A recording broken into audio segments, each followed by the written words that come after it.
What's going on, hobos? Mr. Homeless here with another how-to tips and tricks video for Rainbow Six Siege. This time, it's advanced tips and tricks for Rainbow Six Siege and 3 things that I don't see enough people doing. So therefore, 3 things you're probably doing wrong. Make sure that if you do already do any of these 3 things, that you drop a comment down below telling me how much you hate me and that you're better than me and that this video sucks because you already do these things. So 3 things that you're not doing that you should be doing. There are timestamps in the description as always, in case you don't want to hear me say anything, you just want to skip directly to the stuff, directly to the good stuff, alright? So first things first is what I don't see a lot of people doing, and this is, I do it fairly often and it helps me a lot, is, so say you're playing secure area and it's a 1v2, 1v3, and you're defending, right? So you're a defender, or even, I guess it even could work for attacking. If you're outnumbered and you know the enemies are on the objective, so if you're a defender, that means they're securing the objective. If you're an attacker, that means, you know, you've droned it out. As soon as you enter the room, they know you've entered the room, obviously, because then secure area says contested on their screen. So instead of just running in there like an ape and just, you know, sticking your face in there and being like, hey, kill me, don't hate me, but you should drop to the ground. You should essentially drop shot as soon as you enter the room. Now, I've done this a lot, and I started doing it right after one guy did it to me in a ranked match. I'm pretty sure it was round 9. A guy entered the room, went prone, and I couldn't see him because I had an ACOG and I was checking about head height at the door, as one would. So, and then he shot me, won that gun battle, and so from then on, that point on, it was like, this is a really good tactic. If you know they're on objective, go prone as you enter the room. Now, this is not going to guarantee you the win, obviously, but it's going to make you a lot harder to hit or harder to find if there's 3 places for you to come into the objective and you're prone and they don't see where you came in at. It's going to give you a big advantage rather than you just kind of running in there like a monkey and being like, please kill me. All right? So the second thing I want to go over, in a lot of tips and tricks videos, I see quick peeking, and everybody's like, oh, you got a quick peek, you got a quick peek. So, but everybody quick peeks like this. Well, I'm right there, like everybody quick peeks and then they peek back and forth and they keep peeking it.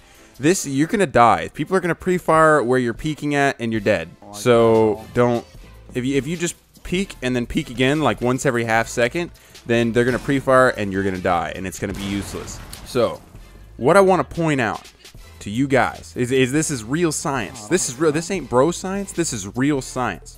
Right here, check this out. MIT News, right? Your brain can process images in as little as 13 milliseconds. So if a picture is flashed on the screen for just 13 milliseconds, boom, your brain can process it. But it takes you a few seconds to process and realize what it was, right? So when you quick peek once, boom, right there, right? Quick peek once, just like that, and then take a second to realize what you've seen and where the enemies are. Because if you just peek again, then one, you might not have been able to process where they're at yet, but plus they're probably going to be pre-firing that spot, right? So it's not going to help you. Quick peek once, boom, and then because you're quick peeking so fast, check this out. The average human reaction time is 271 milliseconds.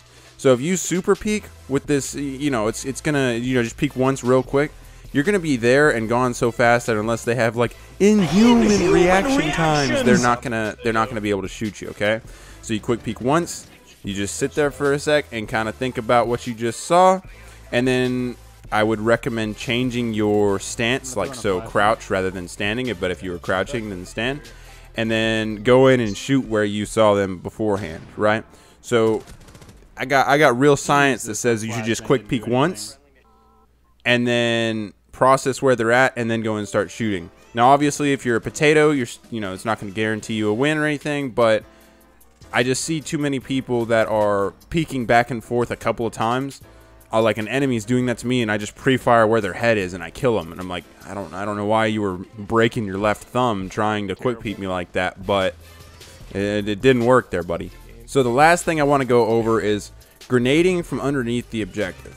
I've been like spectating people before that don't have a mic or they're not talking or whatever, and they're the last one alive, and I can clearly see that they got 2 grenades and they just don't want to use them, I guess. But there are so many objectives in this game where someone is going to be, you know, if they're an anchor, if they're on objective, they're going to be in that spot. It's like a guaranteed thing, right? So, I mean, you could even drone them out and find exactly where they are. One thing you can do that a lot of people don't know about if you're going to grenade someone from beneath the objective is you can ping on the ground where you think you need a grenade, and then check it on your drone, check where your ping is. And then if that's in the right spot where you want to throw the grenade, then there you go. Then you can start throwing the grenade. Now, the process of throwing the grenade can be a little difficult. Yeah. Okay, now stay still over there and then grenade me. Okay.